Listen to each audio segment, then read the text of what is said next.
I was 13 when I first got access to a computer. My parents bought me a Macintosh in 1984 when I was 8 years old. I was in 6th grade. I learned to code in college. Freshman year, first semester, intro to computer science. I wrote a program to play tic-tac-toe. I think it was pretty humble beginnings. I think the first program I wrote asked things like, what's your favorite color? Or how old are you? I first learned how to make a green circle and a red square appear on the screen. The first time I actually had something come up and say, hello world, and I made a computer do that. It was just astonishing. Learning how to program didn't start off as wanting to learn all of computer science or trying to master this discipline or anything like that. It just started off because I wanted to do this one simple thing. I wanted to make something that was fun for myself and my sisters. And I wrote this little program and then basically just add a little bit to it. And then when I needed to learn something new, I looked it up either in a book or on the internet and then added a little bit to it. It's really not unlike kind of playing an instrument or something, or playing a sport. It starts out being very intimidating, but you kind of get the hang of it over time. Coding is something that can be learned, and I know it can be intimidating. A lot of things are intimidating, but what isn't? A lot of the coding that people do is actually fairly simple. It's more about the process of breaking down problems than sort of coming up with complicated algorithms as people traditionally think about it.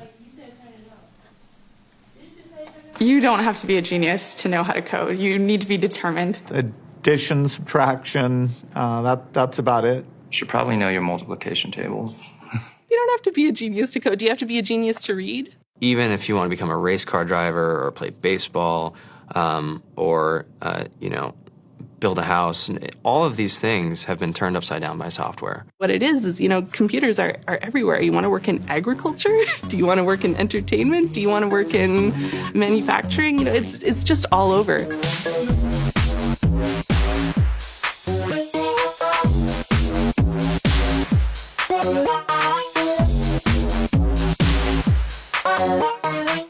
Here we are, 2013. We all depend on technology to communicate, to bank, information, and none of us know how to read and write code. When I was in school, I was in this after-school group called the Whiz Kids. And when people found out, they laughed at me and, all these things. And I'm like, man, I don't care. I think it's cool. And, I'm learning a lot. And some of my friends have jobs. Our policy is literally to hire as many talented engineers as we can find. The whole limit in the system is just that there just aren't enough people who are trained and have these skills today. To get the very best people, we try to make the office as awesome as possible.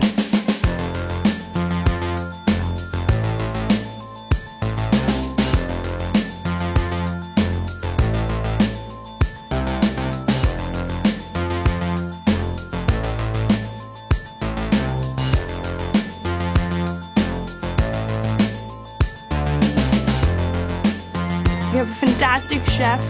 Free food, Breakfast, lunch, and dinner.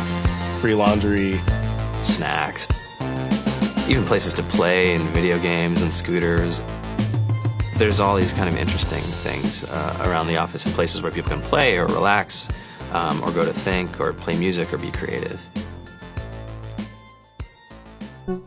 Whether you're trying to make a lot of money or whether you just want to change the world, computer programming is an incredibly empowering skill to learn. I think if someone had told me that software is really about humanity, that it's really about helping people by using computer technology, it would have changed my outlook a lot earlier. To be able to actually come up with an idea and then see it in your hands and then be able to press a button and have it be in millions of people's hands. I think we're the first generation in the world that's really ever had that kind of experience. Just to think that, you can start something in your college dorm room and you can have a set of people who haven't built a big company before come together and build something that 1 billion people use as part of their daily lives is just crazy to think about, right? It's humbling and it's amazing. The programmers of tomorrow are the wizards of the future. You're going to look like you have magic powers compared to everybody else. I think it's amazing. I think it's the closest thing we have to a superpower. Great coders are today's rock stars. That's it.